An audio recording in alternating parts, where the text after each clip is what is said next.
ሴቶችም ወንዶችም ይገረዛሉ። አንድ ወጣት መጣና ልጅ እንዳስገርዝ ነው የመጣው፣ እንድትገርዝልኝ ፈልጌ ነበር አለኝ።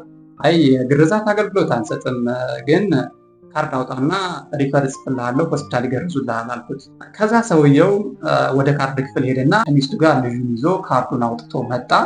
ልጅቷን እያወረደችው ካርዱን ሰጥቶ ስለነበር ካርዱን ሳየው ሴት ይላል። እዛ በጣም ገርሞኝ እስከሚያወርዷት እየጠበቁ ነው እና ሴት ነች እንዲ ያልኳቸው። እዛ አዎ ሴት ነች አሉ። አይ በጣም ጥሩ። ወደ ሐኪም ቤት ሌላ ሰው ብዙም ለማስገረዝ አይመጣም፣ እናንተ ግን ከሌላው ሰው ተለይታችሁ እንዴት ወደዚህ ልትመጡ ቻላችሁ ብዬ ጠየቋቸው። ከዛ አይ እኛ የመጀመሪያ ልጃችን ነች፣ በባህል ስትገረዝ ትጎዳብናለች ብለን ስለፈራን ነው ሐኪም ቤት ይዘናት የመጣ ነው አሉኝ። አይ በጣም ጥሩ አድርጋችኋል። ከዛ አካባቢ ሰው የት ነው የሚያስገርዘው ምናምን ስላቸው፣ ከዚያም በባህል የሚገርዙ ሰዎች አሉ፣ እዚያ ጎረቤት አሉ፣ ሁሉም ሰው ከዚያ ያስገርዛል፣ እኛ ስለፈራን ነው ወደዚህ የመጣ ነው አሉ።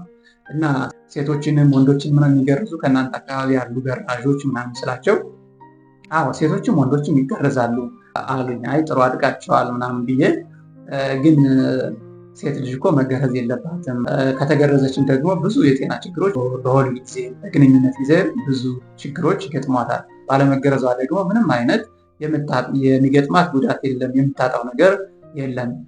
ስለዚህ ሴት ልጅ ማስገረዝ ጎጂ ልማዳዊ ድርጊት ነው ምናምን ብዬ ላስተምራቸው ሞከሩ። እነሱም ሊረዱ ሞከሩ። አሁን ከዚህ ሆስፒታልን ብልካችሁ አይገርዙላችሁም፣ እናንተም ሄዳችሁ ማስገረዝ የለባችሁም ብዬ ተግባብተን ተስማምተን ተለያየን።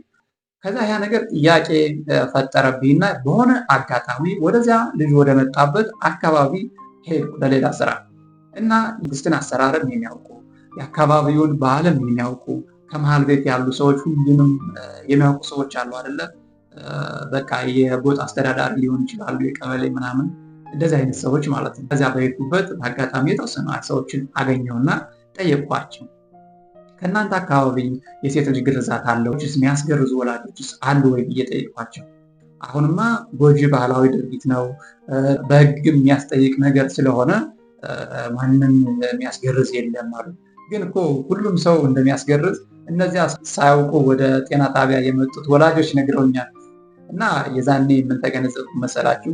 ብዙ ጊዜ ጎጂ ናቸው ብለን በማስፈራሪያ የምንከለክላቸው ነገሮች በማህበረሰቡ ውስጥ ለረጅም ጊዜ ተደብቀው እንዲኖሩ ምክንያት እየሆኑ እንደሆኑ ለማስተዋል ቻልኩ ማለት ነው። ጉዳቱን በትክክል ስለማይረዱ ማህበረሰባቸውን ኋላ ቀር እንዳይባል ለማሰብ ብቻ እነዚህን የማህበረሰብ ጉዳት ሊፈጥሩ የሚችሉ ነገሮችን እንደሚደብቋቸው ለመረዳት ቻልኩ ይመስለኛል። አሁን ላይ ማህበረሰባችን ብዙ ችግሮች ቢኖሩም ስሙንም ሊያጠፉ የሚችሉ ናቸው ተብለው ስለሚታሰቡ ወደ መድረክ የማይመጡ እንዳለፍናቸው የሚቆጠሩ ብዙ ችግሮች በማህበረሰባችን ላይ ያሉ ይመስለኛል።